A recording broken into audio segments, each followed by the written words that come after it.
r/ProRevenge pet sitter stole my college fund, so I ruined her life. I stared at the empty shoebox under my bed, my hands shaking as I rifled through the few crumpled dollar bills that remained. This couldn't be happening. This had to be some kind of nightmare. $15,000. Gone. 3 years of working at the local diner every weekend. Birthday money from grandparents. Christmas cash. Every single dollar I'd managed to scrape together for college, hidden away in what I thought was the safest place in the world, my own bedroom. My parents had always told me to keep my savings somewhere secure, but our bank required them to be on any account until I turned 18. I was so close, just 2 months away from my birthday, and then I could deposit it all properly. But now there was nothing left except $12 and some loose change. My stomach lurched as the reality hit me.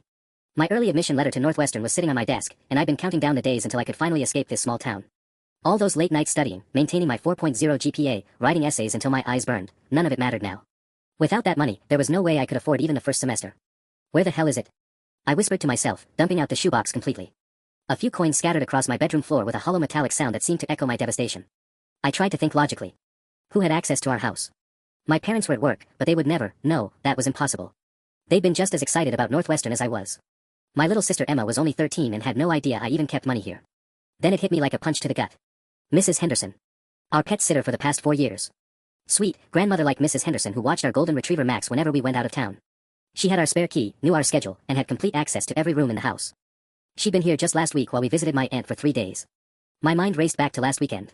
When we'd returned from our trip, Mrs. Henderson had seemed different somehow. More cheerful than usual, almost giddy. She'd been talking non-stop about her daughter Jessica's upcoming wedding, going on and on about how beautiful everything was going to be. We found the most gorgeous venue, she'd gushed while gathering her purse. And Jessica's dress is absolutely stunning. Cost more than I ever thought I'd spend on a wedding, but you only get married once, right? At the time, I just nodded politely, eager to reunite with Max who was practically vibrating with excitement at our return. Mrs. Henderson had always seemed like she struggled financially. She'd mentioned before that her pet-sitting business barely covered her bills. So where had she suddenly gotten money for an expensive wedding? The pieces clicked together with sickening clarity. I grabbed my laptop and frantically searched for Jessica Henderson's social media accounts. There it was, photo after photo of wedding preparations. The venue looked like something out of a magazine. Her dress had clearly cost thousands. The catering, the flowers, the decorations, everything screamed expensive. And in the comments, I found my smoking gun. Jessica had posted, "So grateful for my amazing mom who made this dream wedding possible. Mom saved up for years to give me this perfect day. I'm the luckiest daughter in the world." Years? Mrs. Henderson had been pet-sitting for us for 4 years. My college fund hadn't just disappeared. It had been stolen, dollar by dollar, visit by visit, by someone I'd trusted completely. I slammed my laptop shut and grabbed my phone, my fingers trembling as I dialed my mom's work number. The phone rang once, twice, 3 times before her familiar voice answered. "Honey. What's wrong? You sound upset. Mom, I need you to come home. Now. Something's happened." My voice cracked on the last word. "What? Are you hurt? Is Emma okay? Just, please come home. And bring Dad." The 20 minutes it took for my parents to arrive felt like hours. I paced around my room, staring at that damn empty shoebox, trying to figure out how to explain this. How do you tell your parents that you've been robbed by someone who's practically family? When they finally walked through the door, I was sitting on my bed with the evidence spread out around me, the empty box, my laptop open to Jessica's wedding photos, and my Northwestern acceptance letter that now felt like a cruel joke. "Sweetie, what's going on?" Mom asked, her face pale with worry. I took a shaky breath and told them everything. About the missing money, about Mrs. Henderson's sudden change in behavior, about Jessica's expensive wedding that supposedly came from years of her mother's savings. With each word, I watched my parents' expressions shift from confusion to horror to rage. Dad's face turned red. $15,000. All of it. Every penny, I whispered. Mom sank into my desk chair like her legs couldn't support her anymore. But she's been so good to us. She loves Max. She sends us pictures when we're away, and she always leaves those sweet little notes about how he's doing. It's been 4 years, Mom. If she took just a little bit each time. I pulled up a calculator on my phone. Even a few $100s per visit, spread out over all those weekends and vacations. That manipulative witch, Dad growled, and I'd never heard him use that tone before. She's been planning this. She's been stealing from our daughter, from our family, and we welcomed her into our home. The worst part was realizing how easy it had been for her. We'd never suspected anything because Mrs. Henderson was so careful, so patient. She probably knew exactly where I kept my money after the first few visits. She'd been watching, planning, taking just enough each time that I wouldn't notice until it was too late. Mom was crying now. "Your college fund, oh sweetheart, I'm so sorry. We should have insisted on opening that bank account, parental approval or not. We can call the police," Dad said, but his voice sounded uncertain. Though I'm not sure what they can do without concrete proof. That's when the real nightmare hit me. How could I prove any of this? I had no cameras in my room, no record of exactly how much money I'd had. It had always just been cash in a shoebox, completely untraceable. Mrs. Henderson could claim she'd never seen any money, that I was just a teenager trying to get out of trouble for spending it myself. And Northwestern's tuition deadline was in 6 weeks. I felt something cold and determined settle in my chest. Mrs. Henderson thought she'd gotten away with stealing my future. She thought she could fund her daughter's fairy tale wedding with my dreams and walk away clean. She had no idea who she was messing with. If the police couldn't help me, I'd have to get creative. Mrs. Henderson's pet-sitting business depended entirely on trust and reputation. She'd spent years building up her client base in our small town. It was time to tear it all down. That night, I lay awake staring at the ceiling, my mind spinning with rage and desperation. Every time I closed my eyes, I saw Mrs. Henderson's smug face as she gushed about Jessica's wedding. My wedding. Paid for with my money. I grabbed my phone and started doing research. If I was going to destroy her, I needed to be smart about it. I couldn't just run around screaming accusations without proof. That would make me look like a crazy teenager having a breakdown. First, I needed to understand exactly how big her operation was. I spent hours scrolling through her business Facebook page, Henderson's Loving Pet Care. She had over 200 five-star reviews and a client list that seemed to include half the families in our county. Photos of her cuddling with golden retrievers, feeding treats to tabby cats, walking energetic border collies through the park. All with captions about how much she loved these furry babies like her own. The hypocrisy made me sick. Then I found her business license information through the county website. She'd been operating for 6 years, which meant she'd probably been perfecting her theft techniques long before she started stealing from me. How many other families had she robbed? How many other kids' college funds had she dipped into? But as I dug deeper, a horrifying realization crept over me. Most of her clients were families like mine, people who traveled frequently and needed someone trustworthy to watch their pets overnight. People who would give her complete access to their homes for days at a time. I was probably not her first victim.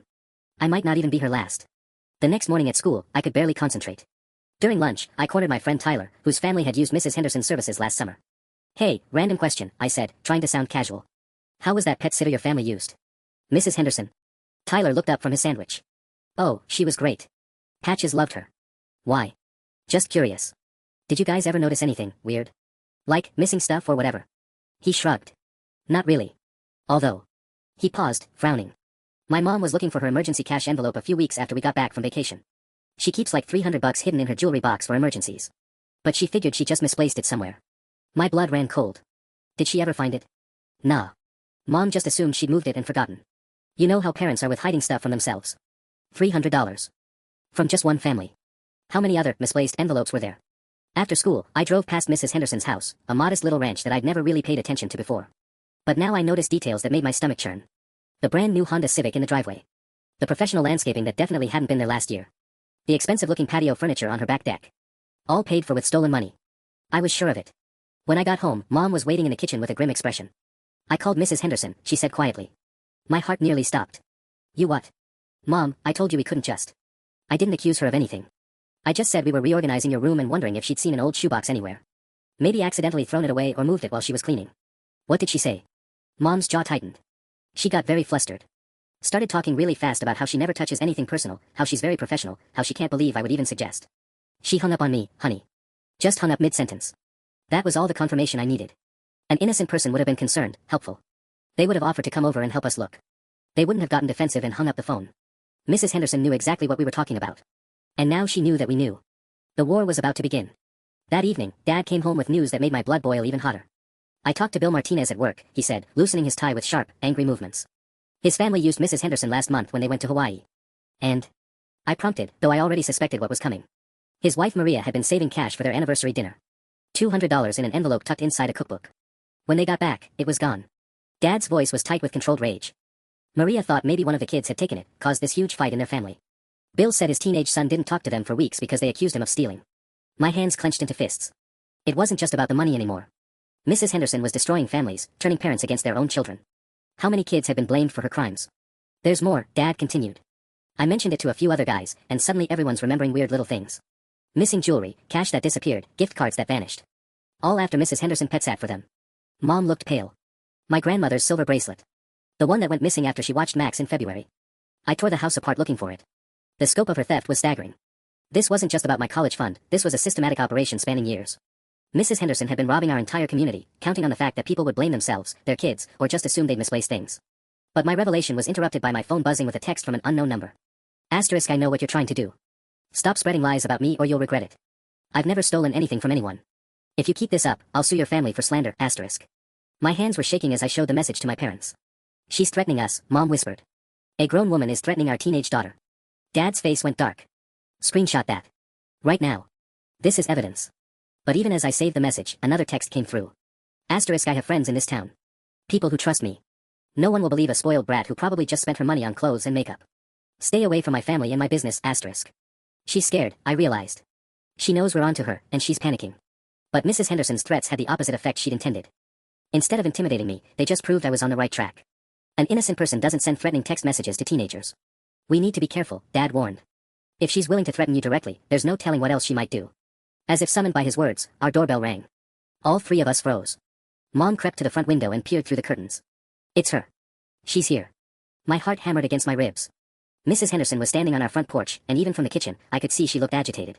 Her usually perfect gray hair was disheveled, and she kept shifting her weight from foot to foot.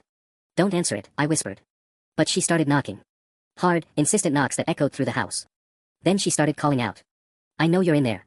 We need to talk. You can't just make accusations against me. Our dog Max started barking, confused by the aggressive tone from someone he'd always known as a friend. The irony wasn't lost on me, even our dog could sense that something was wrong with the woman who used to care for him. I'm calling the police, Dad said, reaching for his phone. Wait, I grabbed his arm. Let me record this first. If she's having a breakdown on our front porch, I want evidence. The knocking continued, growing more frantic. Mrs. Henderson was unraveling, and I realized something that both thrilled and terrified me. I hadn't even started my real revenge yet, and she was already falling apart. I crept to the living room window and carefully lifted my phone to record as Mrs. Henderson continued her meltdown on our porch. Her voice was getting louder, more desperate. This is ridiculous. I've been nothing but good to your family. I've loved that dog like my own. She was practically shouting now. You people are trying to ruin my reputation over some teenager's lies. The sound of her voice, so different from the sweet, grandmotherly tone I'd known for years, sent chills down my spine. This was the real Mrs. Henderson, and she was terrifying. Then she said something that made my blood freeze. I know all about your family's business. Don't think I haven't been paying attention all these years. Dad stepped up behind me. What does she mean by that? Before I could answer, Mrs. Henderson's voice carried through the door again. Your husband's gambling problem. Your little secret credit card debt. I see everything when I'm in people's homes. Mom gasped. Dad's face went white. I realized with growing horror that Mrs. Henderson hadn't just been stealing money, she'd been collecting information. Blackmail material. She's been going through our private papers, Mom whispered, tears starting to form. Our mail, our documents. The knocking stopped suddenly, and for a moment there was eerie silence. Then my phone buzzed with another text. Look outside. My stomach dropped.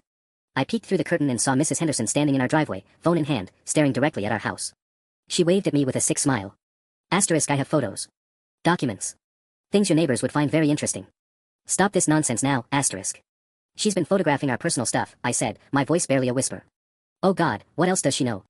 Dad was pacing now, running his hands through his hair. The gambling, that was years ago. I got help, I'm in recovery, but if that got out at work. Mom sank onto the couch. The credit card was for your sister's medical bills when she was uninsured. But taken out of context. I watched through the window as Mrs. Henderson got back in her car, but she didn't leave. She just sat there, engine running, staring at our house. Waiting. My phone buzzed again. Asterisk, you have 24 hours to stop whatever you think you're doing. No police. No more questions. Or everyone in this town learns your family's dirty secrets. Your choice, asterisk. The weight of the situation crashed down on me. This wasn't just about my stolen college fund anymore. Mrs. Henderson had turned our home into her personal intelligence operation, gathering ammunition against every family she'd ever worked for. She wasn't just a thief, she was a predator who'd been systematically violating our privacy for years. But as I watched her sitting in our driveway like some kind of stalker, a new thought occurred to me. If she had dirt on us, that meant she probably had dirt on all her other victims too. And blackmail was a serious federal crime. We need to warn the other families, I said suddenly. Tyler's parents, the Martinez family, everyone. She's not just stealing from them, she's probably blackmailing them too. Mom looked up at me with red eyes. Honey, if we do that, she'll follow through on her threats. Your father's career, our reputation. So we just let her get away with it. I felt anger rising in my chest again. She stole my future, Mom. And she's probably destroyed other kids' dreams too. Dad stopped pacing and looked at me with something that might have been pride mixed with worry. What are you thinking? I stared out at Mrs. Henderson's car, still idling in our driveway like a threat. I'm thinking she just made a huge mistake. She's so confident that she has all the power, but she doesn't realize something important. What's that? I'm 17 years old. I have nothing to lose. But she's a grown woman with a business, a reputation, and apparently a whole lot of evidence of serious crime stored somewhere. I turned to face my parents.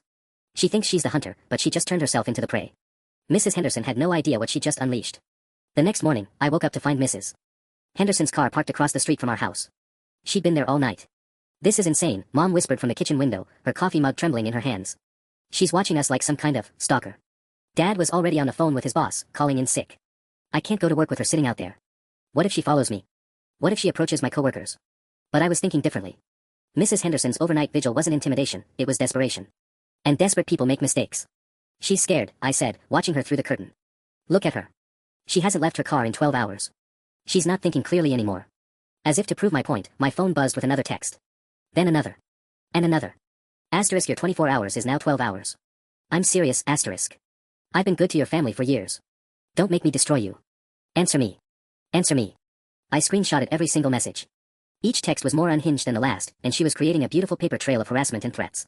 She's having a complete breakdown, I murmured, feeling a dark satisfaction. And she's doing it in writing. That's when Emma came downstairs for breakfast, took one look out the window, and frowned. Why is Mrs. Henderson sitting in her car out there? Is she waiting for us to leave so she can watch Max? The innocent question hit me like a lightning bolt. Emma didn't know about any of this, we'd kept her out of it to protect her. But Mrs. Henderson didn't know that we hadn't told Emma everything.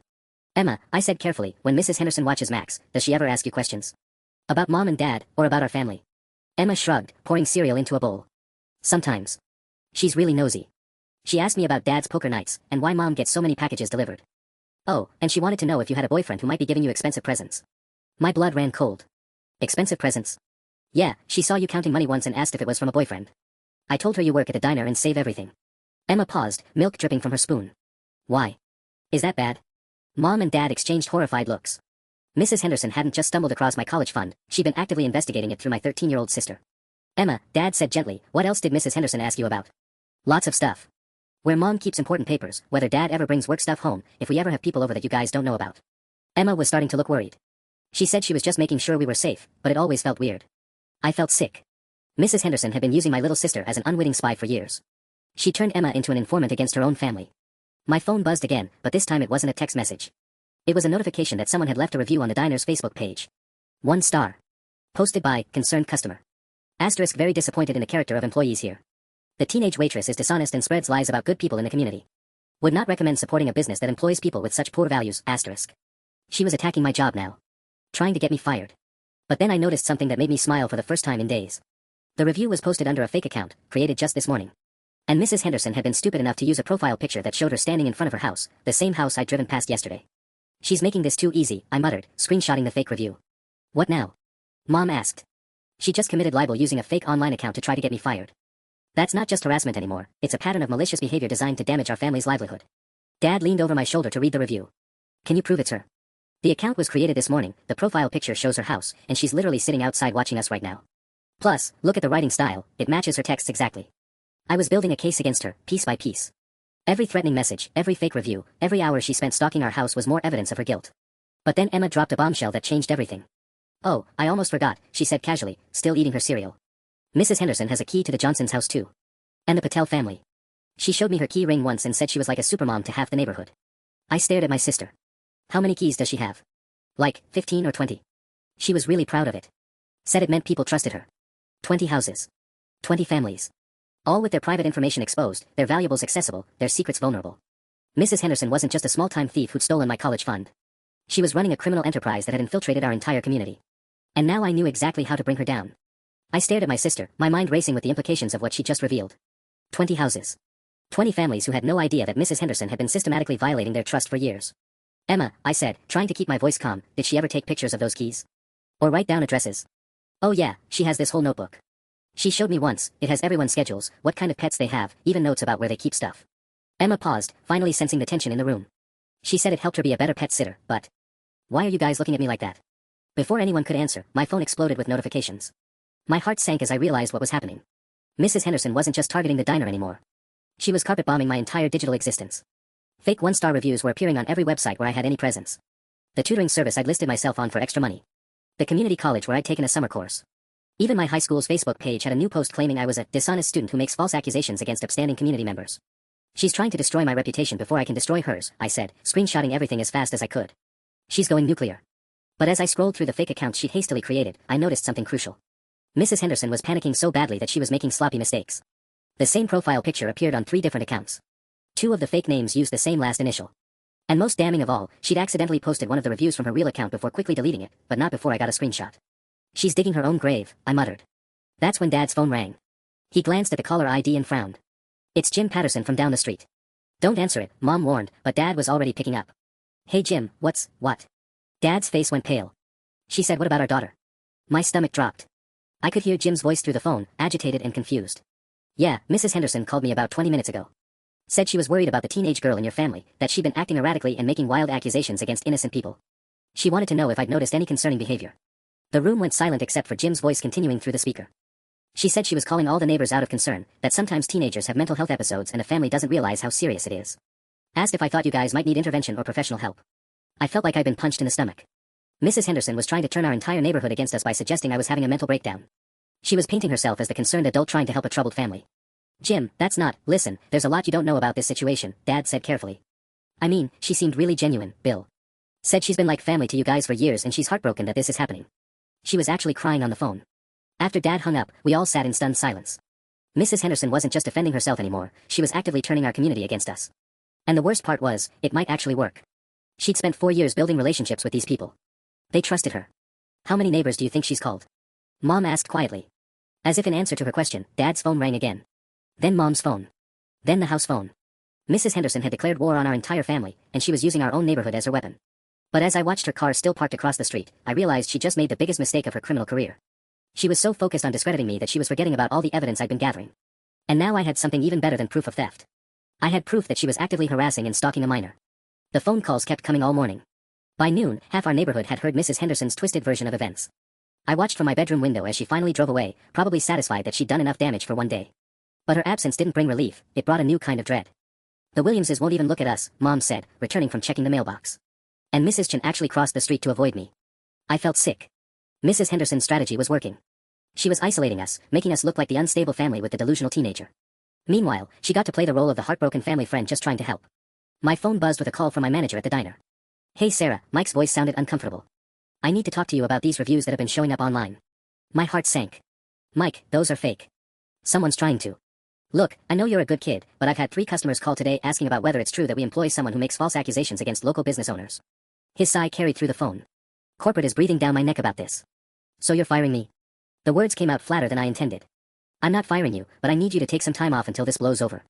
Just a few weeks, let things calm down. A few weeks. Right when I needed every penny I could earn to somehow scrape together college money. Mrs. Henderson had just cut off one of my only income sources.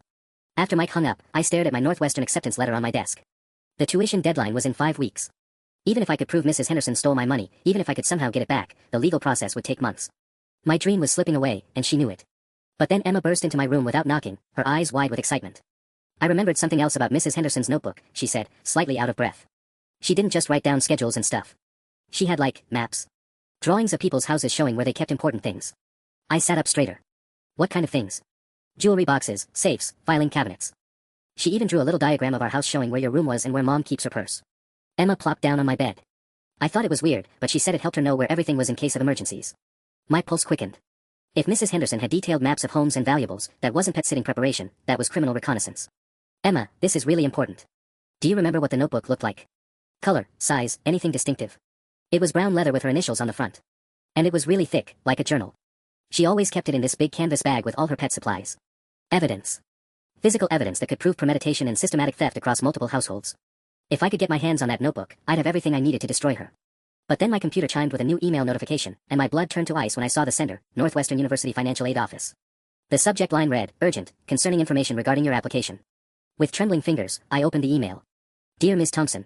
We have received communication from a community member expressing concerns about discrepancies in your financial aid application and questions regarding your character and eligibility for admission. While we do not make decisions based solely on external input, we are required to investigate any allegations that may affect a student's standing. Please contact our office within 48 hours to schedule a meeting regarding your enrollment status. Mrs. Henderson had contacted my college. She was trying to destroy not just my current situation, but my entire future. I stared at the email until the words blurred together, rage building in my chest like a wildfire. She wasn't content with stealing my money, now she wanted to steal my education too. But as I read the email again, I noticed something that sparked a dangerous idea. The admissions office had said they'd received communication from a community member. Not a phone call, not a casual mention, formal communication. Which meant there was documentation. A paper trail. Mrs. Henderson had just made her boldest move yet, but she'd also created evidence of her campaign to systematically destroy my life. And unlike my stolen cash, emails leave digital fingerprints. I printed out the Northwestern email with shaking hands and showed it to my parents. Mom's face crumpled when she read it, but Dad's expression turned to pure fury. She contacted your college directly, he said, his voice deadly quiet. She's not just trying to discredit you locally anymore. She's trying to destroy your entire future. What kind of person does this to a 17-year-old? Mom whispered. But I was already moving, my mind working frantically. Dad, you said Northwestern requires documentation for any formal complaints, right? From your work in HR. Usually, yes. They can't just act on anonymous phone calls for something this serious. I grabbed my laptop and started typing. Then she had to put her accusations in writing. Which means Northwestern has her contact information, her full name, and probably her detailed claims about me. What are you thinking? I'm thinking Mrs. Henderson just handed me everything I need to prove harassment. I pulled up Northwestern's contact page. If she made false statements to interfere with my education, that's not just harassment anymore. That could be criminal interference with educational opportunities. My phone rang before I could finish the thought. The caller ID showed my guidance counselor's office. Sarah. Mrs. Rodriguez sounded concerned. I need you to come in first thing Monday morning. I've received some very disturbing phone calls about you, and we need to discuss your college applications. My stomach dropped. What kind of phone calls? I can't discuss details over the phone, but there are allegations about dishonest behavior and questions about your character references. She paused. Sarah, these calls are coming from someone who claims to know your family well. Someone who says she's concerned about your mental state. Mrs. Henderson wasn't just targeting Northwestern. She was systematically contacting every authority figure in my life, building a narrative that I was unstable and dishonest. She was trying to make sure that no one would believe me when I finally accused her of theft. After Mrs. Rodriguez hung up, I sat in stunned silence as the full scope of her plan became clear. This wasn't panic or desperation. This was calculated destruction. She's been planning this, I said slowly. Think about it, she's had years to study our family, our routines, our weaknesses. She probably always knew that eventually someone might catch on to her stealing. So she prepared for this. Dad was pacing again. You mean she's done this before? To other families? I bet if we called around, we'd find other teenagers who've been labeled as troubled or dishonest right around the time their families discovered missing money. The pieces were clicking together in my mind. She ruins the accuser's credibility before they can even make accusations. Mom looked horrified. How many families has she destroyed? But then Emma appeared in the doorway again, this time looking worried. Guys? There's a police car in our driveway. Through the front window, I watched 2 officers approaching our door. My heart hammered as Dad went to answer it. Mr. Thompson. We've received a complaint about harassment and stalking. May we come in? I felt the world tilt sideways. Somehow, Mrs. Henderson had managed to flip the entire situation. She was the one sitting outside our house all night, she was the one sending threatening messages, she was the one calling my school and college. But now the police thought we were harassing her. Officers, Dad said carefully, I think there's been a misunderstanding. We're actually the victims here. The older officer pulled out a notebook. Ma'am says your teenage daughter has been spreading false accusations about her business, and that your family has been making threatening phone calls. She provided us with documentation. Documentation. Mrs. Henderson had come prepared with her own evidence, her own version of events. She'd probably spent all morning creating a paper trail that made us look like the aggressors. As the officers stepped into our living room, I realized that Mrs. Henderson had just played her final card. But she also made her biggest mistake. Because now I was about to meet the police face to face. And I had my own documentation to share. I watched the 2 officers settle into our living room, my heart pounding so hard I was sure they could hear it. The older officer, whose nameplate read Martinez, had kind eyes but a no-nonsense expression. His partner looked younger, maybe fresh out of the academy. Now, Officer Martinez said, flipping open his notebook, Mrs. Henderson claims that your daughter has been harassing her, spreading false accusations about theft, and that your family has been making threatening phone calls to her and her clients. Dad started to speak, but I held up my hand. Officer, may I see exactly what she told you? Because I have documentation too. The younger officer frowned. You're the minor in question. Yes, and I'm the victim of systematic theft. I grabbed my phone and laptop, my hand surprisingly steady despite my racing pulse. Mrs. Henderson stole $15,000 from my college fund over the course of several months. When we discovered it, she began a harassment campaign against my entire family. I pulled up the screenshots of her threatening text messages first. These started the day after we realized the money was missing. Officer Martinez studied my phone screen, his expression shifting slightly. These are pretty aggressive messages. When did you receive them? Yesterday and this morning. But there's more. I showed them the fake reviews she'd posted about me, the timeline proving they were all created within hours of each other. She's trying to destroy my reputation and get me fired from my job. The younger officer was taking notes now. And you have proof these accounts are fake? She was sloppy. Look at the profile pictures, the writing style, the timing. I pulled up each screenshot methodically. But the most serious part is that she contacted Northwestern University to interfere with my college admission. I handed them the printed email from the financial aid office. Officer Martinez read it twice, his eyebrows rising. She contacted your college directly? Yes. And my high school guidance counselor. And according to my neighbor, she's been calling people in our community claiming I'm having mental health episodes. I pulled up my call log showing the missed calls from neighbors. This is systematic harassment designed to isolate my family and destroy my credibility before I can report her theft. Mom spoke up quietly. She's also been sitting outside our house all night, watching us. My daughter felt too intimidated to leave the house. Officer Martinez looked up sharply. She was conducting surveillance. From about midnight to this morning, Dad confirmed. We have timestamps on the text messages she sent while parked outside. The younger officer was looking confused. But Mrs. Henderson said you were the ones harassing her. She seemed pretty upset, said she was afraid for her safety. That's when I played my trump card. Officer, did Mrs. Henderson mention that she has keys to approximately 20 houses in this neighborhood? Or that she keeps detailed notebooks with maps showing where families keep their valuables? Both officers went very still. My 13-year-old sister can describe Mrs. Henderson's notebook in detail, I continued. It contains floor plans of homes, schedules of when families are away, and locations of safes, jewelry boxes, and other valuables. That's not pet-sitting preparation, that's criminal reconnaissance. Officer Martinez closed his notebook and looked at his partner. Something had shifted in their demeanor. Miss, you're alleging that Mrs. Henderson has been systematically burglarizing homes under the cover of pet-sitting services. I'm saying she stole my college fund, and when we started asking questions, she launched a campaign to destroy my family's reputation. But in doing that, she's revealed the scope of her operation. I met his eyes steadily. I think if you check with other families she's worked for, you'll find a pattern of missing cash, jewelry, and personal items. And I think you'll find other teenagers who've suddenly been labeled as troubled right around the time their parents discovered things missing. The 2 officers exchanged a meaningful look. We're going to need to take detailed statements from all of you, Martinez said. And we'll need to speak with your sister about this notebook. Mrs. Henderson thought she was so clever, getting the police involved to shut me down. Instead, she just handed me the platform I needed to expose everything. As the officers finished taking our statements, I felt a surge of hope for the first time in days. They seemed to be taking my allegations seriously, especially after Emma described Mrs. Henderson's reconnaissance notebook in vivid detail. We'll be conducting interviews with the other families you've mentioned, Officer Martinez said, closing his notebook. This could take several days to investigate properly. Several days. My stomach sank as reality crashed back down. Northwestern's deadline was in 5 weeks, but the financial aid office had given me 48 hours to respond to their concerns. Even if the police proved everything, I'd still miss my chance at college. After the officers left, I stared at my phone, dreading what I had to do next. I dialed Northwestern's financial aid office with trembling fingers. This is Sarah Thompson returning your call about my enrollment status. The woman on the other end sounded professionally distant. Yes, Miss Thompson. We need to schedule a phone conference to discuss some allegations we've received regarding your character and financial aid application. Before we do that, I said, my voice stronger than I felt, I need to inform you that the person who contacted you is currently under police investigation for theft, harassment, and fraud. The concerns she raised are part of a systematic campaign to destroy my reputation after my family discovered she stole my college fund. There was a long pause. That's quite serious. Do you have documentation of this police investigation? I can provide you with the case number and the officer's contact information.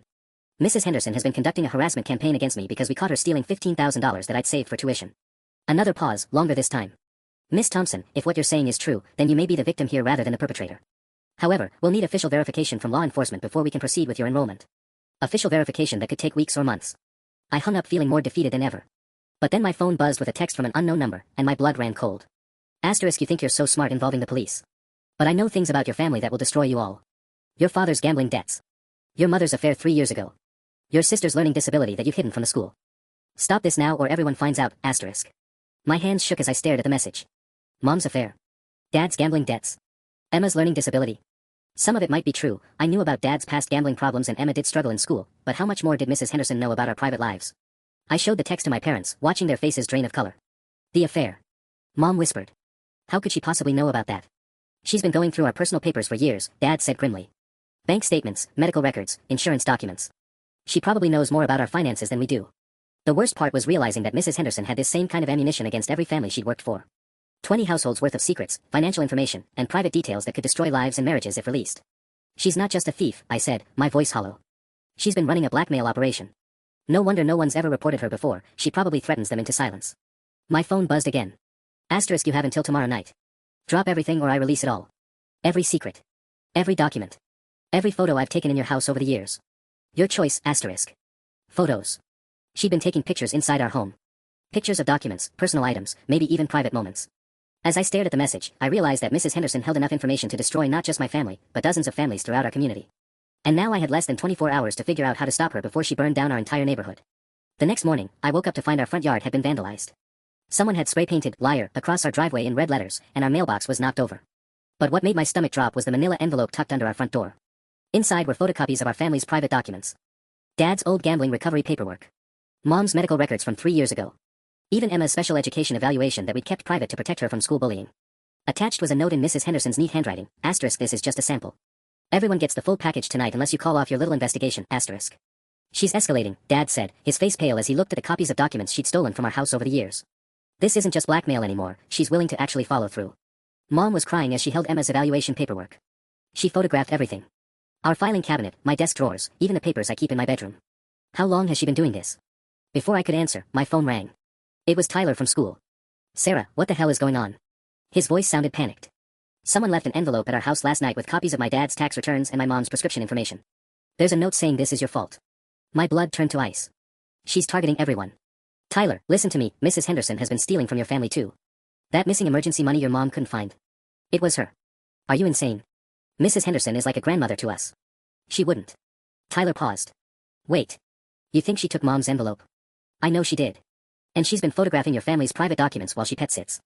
She's probably got enough information to blackmail half the neighborhood. Tyler was quiet for a long moment. The note said if we don't make you stop spreading lies about her, she'll mail copies of everything to my dad's business partners. How many families got envelopes last night? I don't know, but my neighbor Mrs. Chin looked like she'd seen a ghost this morning. And the Martinez family had their car windows smashed. Mrs. Henderson wasn't just threatening anymore, she was actively destroying our community. Turning neighbor against neighbor, using stolen secrets as weapons to protect herself.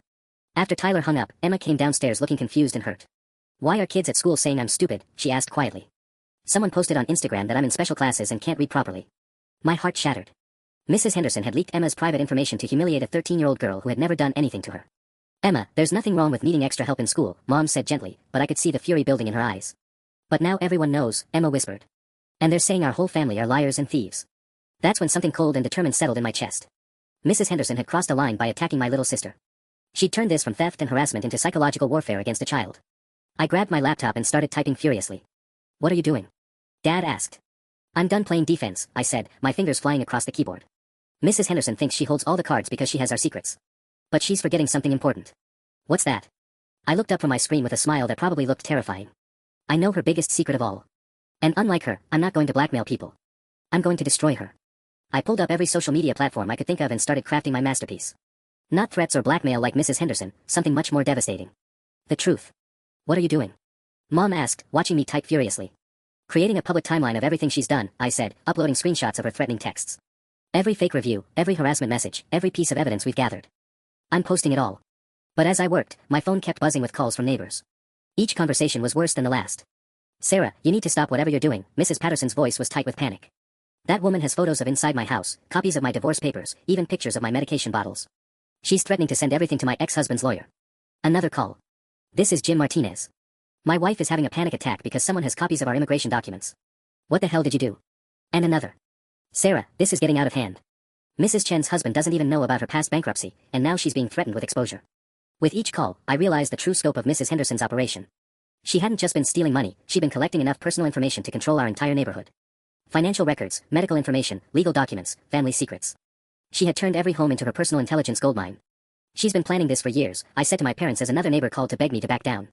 Building up blackmail material on every family, knowing that eventually someone might catch on to her stealing. She's prepared to burn down the whole community to protect herself. Dad's phone rang, and his face went white when he saw the caller ID. It's my boss. My stomach dropped as I heard the muffled conversation. Words like, concerned community member, and questions about character, filtered through. When Dad hung up, his hands were shaking. She called my work. Told them I have gambling problems and financial instability. They're requiring me to meet with HR on Monday about my security clearance. She's targeting everyone's livelihoods, Mom whispered. Jobs, businesses, reputations. She's not just stealing money anymore, she's destroying lives. But then my laptop chimed with something that made my pulse quicken. The social media post I created was going viral. Not just locally, people from other towns were sharing it, commenting with their own stories. Asterisk, OMG, the same thing happened to my family last year with a pet sitter named Susan Martinez. We thought we were crazy when money went missing. Asterisk. Asterisk, my cousin's pet sitter had keys to like 30 houses in their neighborhood.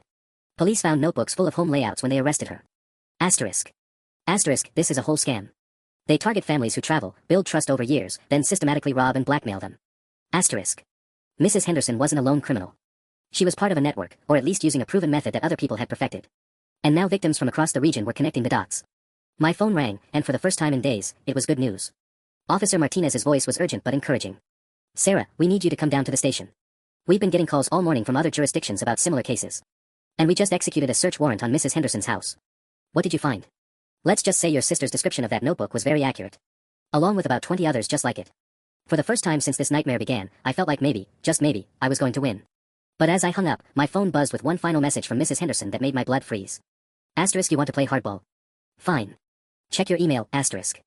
I stared at Mrs. Henderson's text, my hands trembling as I opened my email. What I found there made me feel physically sick. She had sent a mass email to what looked like every parent at my high school, every business owner in town, and even my college admissions officers. The subject line read, urgent, dangerous and unstable teen targeting local families. The email was a masterpiece of manipulation. She'd crafted a narrative painting me as a troubled teenager with a history of lying and theft, claiming that I'd stolen money from my own family and was now trying to frame an innocent woman to cover my tracks.